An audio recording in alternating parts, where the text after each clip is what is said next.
Alrighty everyone, welcome back. It is now May 2nd of 2023. Not only are we getting closer to the Ahsoka Tano series by this August, but we're also getting closer to more footage of it that will be debuting by this June, so stay in tune for that. We're going to be getting Thrawn's first face reveal during that month, so it's going to be a very special, series of events that will happen in June next month for the Ahsoka series.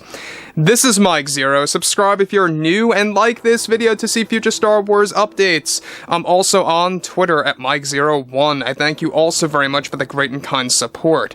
Now, regarding the new Lucasfilm president, let's get right into exactly what's going on here between the Disney executives, Kathleen Kennedy, and the current state of Star Wars. Now, we know that Kathleen Kennedy's time at Lucasfilm, we've talked about this endlessly, that Disney's strategy is that this fully depends, and I can't stress this enough, it fully depends on the performance of Indiana Jones 5, depending on how well it does at the box office or how horrible it goes, as well as the fan reception. Is it going to be positive or negative? Some of those factors are going to determine if she stays or not until her contract ends in 2024. Regardless, she's not going to stay much longer reportedly. She is looking to get out voluntarily by next year, as long as, if Indy 5 goes along well, we'll have to wait and see. That's the only big thing, is that a lot of fans are really skeptical, because it makes you wonder, what is considered bad to Disney when it comes to box office and fan reception for Indy 5, right? So that brings us to the next big update involving the new Lucasfilm president plan and exactly what's going on with that. Now, while Bob Iger is creating a new strategy for the upcoming slate of Star Wars movies and shows, he's also getting prepared to make some big announcements to the fandom in the coming months. Now, one big addition to Star Wars that's happening right now is the pre-planning stage of the new Lucasfilm president to take over the company. Disney recently just updated their roster of candidates to take over Kathleen Kennedy this year, if Indy 5 comes to be a failure box office-wise and through fan reception. Disney recently actually reinstated Neil H. Moritz to the roster to become the new Lucasfilm president, just below Dana Brunetti, who remains as the top choice still. However, Disney is still fine-tuning their decision-making process about who will take over, depending on when Kathleen Kennedy leaves the company. That is strictly dependent now on the performance of the Dial of Destiny. Now, with Indiana Jones 5 sandwiched between Transformers and Mission Impossible, Kennedy is already worrying about the box office performance of Indy 5. Neil H. Moritz is known for running the Fast and Furious SAGA movies, and is why Disney is looking into obtaining him as a side choice since he has been so successful with the Fast saga. Now, again, I have to really put this out there that Neil H. Moritz was originally a part of this roster to become a part of the upcoming, roster list of Lucasfilm presidents to take over Kathleen Kennedy.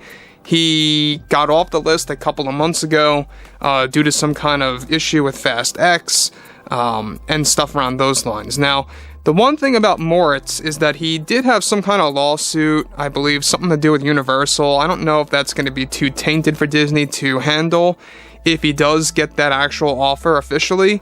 We'll have to wait and see, but that's all settled already, and it's been settled for a while now. But the thing about this is that there's two sides here.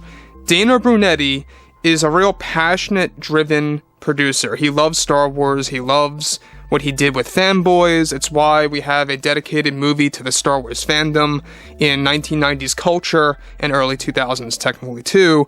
And when you look at someone like Neil, I'm not saying he's a bad producer. He's done an excellent job on the Fast and Furious movies. Love them or hate them for what they are. They've been very much blockbuster hits and very much attuned to the common moviegoer.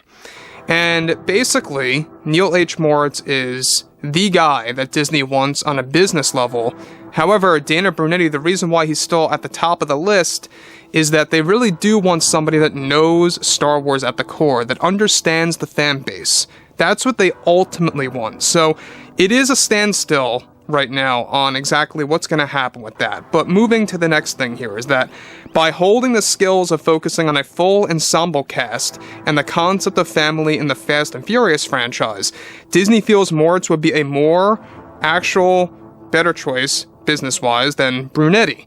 On the flip side of the coin, as we discussed, Brunetti is a very passionate, driven producer. And right now, Disney is looking at the performance of Fast X, which hits theaters soon this May, determining if Moritz would be the right role on a business scale. Neil has already met up with Bob Iger and the executives over at Disney about his potential takeover of Lucasfilm, and how it's a real 50-50 shot for 2023, at least since Indy 5 performs about above average, or could go the other way and perform horribly. Now, here's the deal about this too, is that when you look at things like Kathleen Kennedy, alright, that's going to go either way. If Indy 5 ends up being like something that knocks it out of the park and slams box office records and really performs very well among fans, Disney does not want to fire her. They don't want to look like they're pretty much dismantling somebody for being successful. That's why they came up with this plan pretty much at the end of April. And it's a plan that I think is very controversial, because getting rid of Kathleen Kennedy should really strictly be based about Star Wars alone.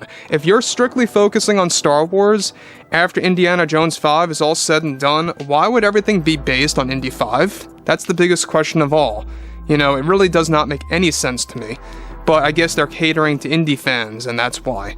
So, yeah, if she stays, and if Indy 5 comes to be very successful, she's reportedly going to stay up until her contract ends in 2024. Of course, she could also get let go somewhere in between there if she does something really bad for Star Wars and for Lucasfilm, which she always tends to do, by the way. We've heard a lot of things that it may very well shift to the performance of The Acolyte. That could be the second determination for 2024, and getting rid of her a couple of months before her contract expires. But again, as I stated before, the thing that I'm skeptical about is what is necessarily bad in Disney's eyes. You know, are they going to fire her if the movie's average? Are they going to fire her if it's just a little above average? Does it have to be a knock out of the park thing? Who knows what Disney's perception of what is good and bad really is. I mean, we've seen that, you know, Disney sees things in different ways. You know, with The Last Jedi, they saw box office numbers. They didn't see fan reception. But with Indy 5, they're looking at two things this time, and I think that's a smarter move, but like I said, it shouldn't really just be based on Indiana Jones. So I think that Neil H. Moritz, it would be a great addition because he's more well-known. A lot of fans of the Fast and Furious franchise value his work. A lot of common moviegoers are aware about that name. He's a very well-known producer, by the way. But Brunetti is more of like this unknown producer, but he's done such a great film that's dedicated to Star Wars fans and just understands the audience. So it's really interesting to see where this is going to go come, what was it, June 30th, I believe is when Indy 5 debuts in theaters, and what's going to happen in the weeks after that. It's going to be a very interesting ride nonetheless. So anyways, guys, fill me in below in the comments what you all have to say about this. And if you guys did enjoy the content for today, make sure to drop a thumbs up on this video to support the channel, and I will catch you guys next time.